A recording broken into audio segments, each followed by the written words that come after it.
Our next guest, I was mentioning before how we've all had those moments where things change, where we saw something, found something, discovered something that actually made us feel like we could take a different path.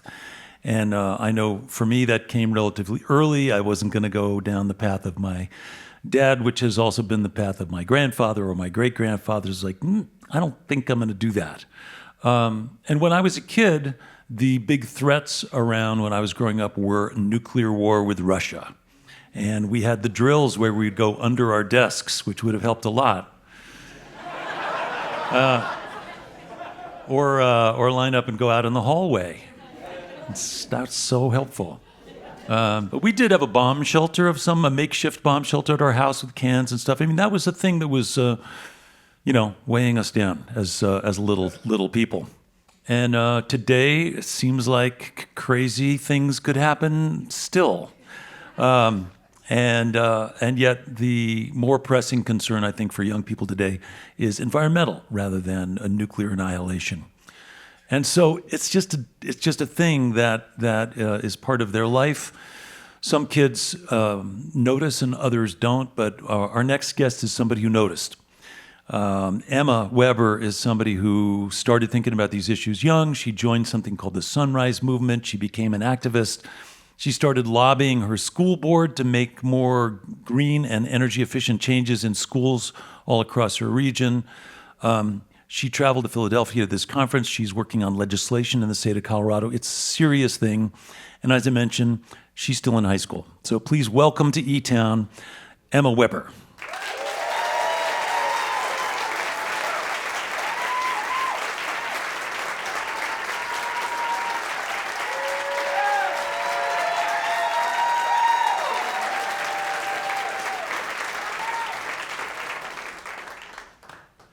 Emma, welcome. Glad you're here.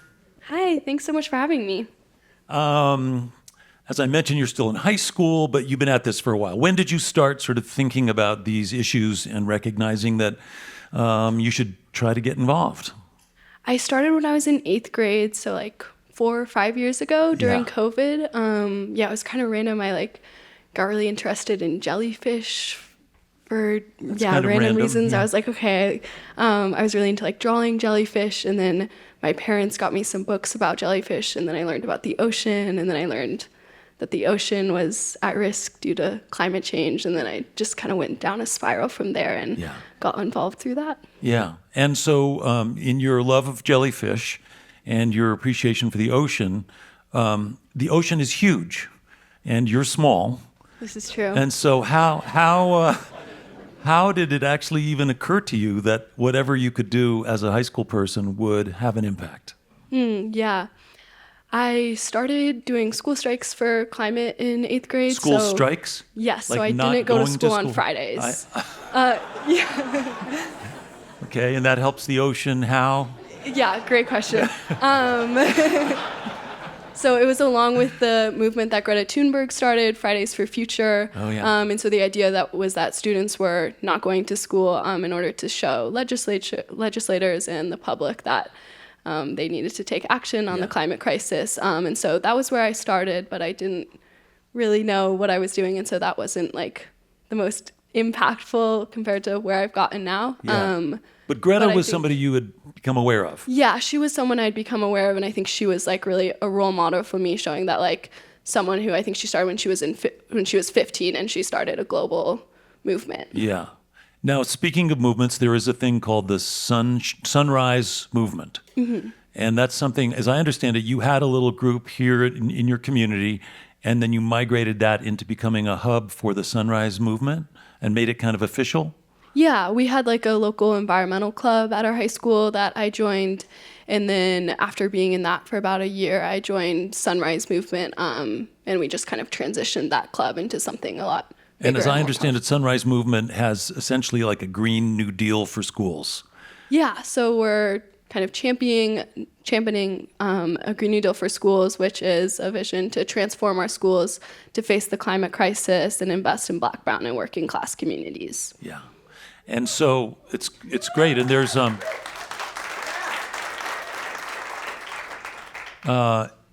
also a component about creating good paying jobs, green jobs, training young people so that they can actually have careers in things that are environmentally beneficial, as I understand it. Is that right? Yeah, that's one of the kind of components of the Green New Deal for schools. And then is there, and I also thought that there was a thing about changing government a little bit. Like, how do you work with your local legislators or congresspeople, or is that part of your mission too? Yeah, definitely. Are you ready? Because we all want you to work really quickly now. Yeah, I'm ready. We need you. So you've had some success. I know you had some success with the local school board. Boulder Valley Schools committed to making some changes last year because of your work, right?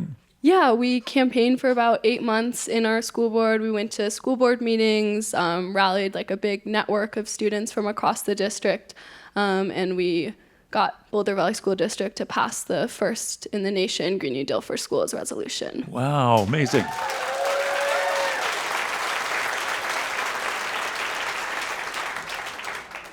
And then the model, I guess, would be to share what you did and share what they've committed to, and then try to get other schools to join and follow their lead?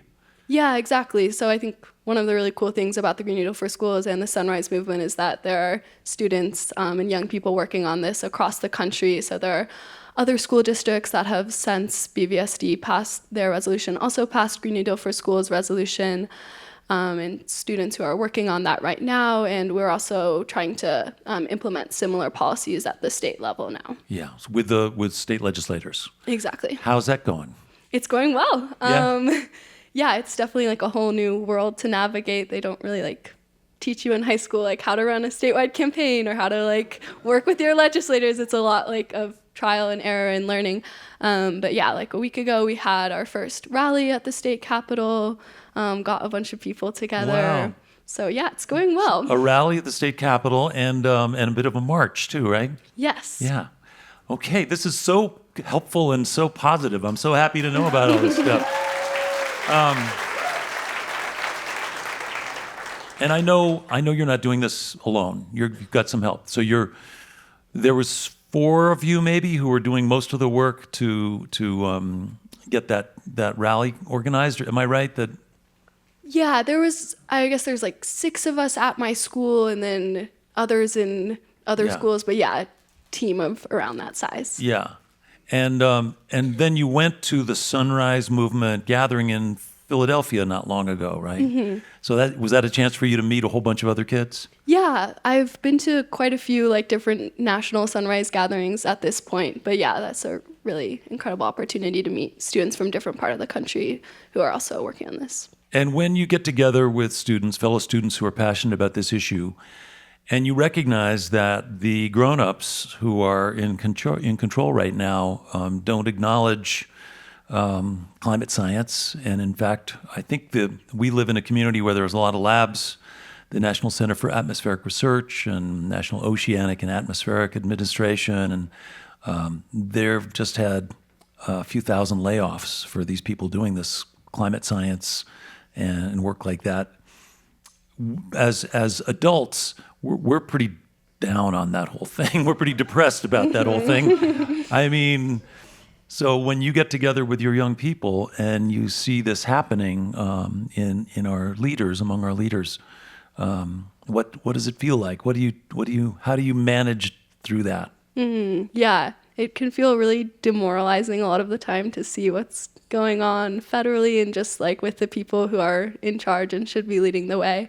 But I think despite like whatever is going on, we hold a lot of power and hope in working together. And yeah, even when we see things going on just in the world that are really against what we're working towards, I think the work that we're doing to make things better keeps us hopeful and in community with one another. Yeah.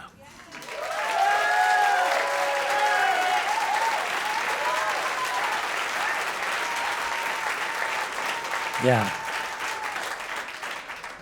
All right, that's what we all needed to hear, Emma. Thank you. Hey, is there such a thing as a website where somebody could go and learn more about the work you're doing? Yeah, absolutely. If you go to sunrisemovement.org, that's where our general website is. If you want to learn more about what we're doing locally, the best place is probably our Instagram page. It's Green New Deal for Colorado, but CO if you're interested in learning more about Green New our Deal work. for CO on Instagram or sunrisemovement.org. Okay. And anything you can think of in particular that we could do to help you in your journey, in your efforts? I think for everyone just to be involved in whatever ways they can, like join an organization, join a movement around you, talk to people around you about it. Vote for the politicians, the legislators who are doing the best work. All of those things. Okay, we'll try our best on your behalf and for your generation. That's why we all do this stuff, because it's for future generations. And I'm so happy that you're doing the work you're doing and you're giving us some hope. Thank you. Thank you. Thank you, Emma.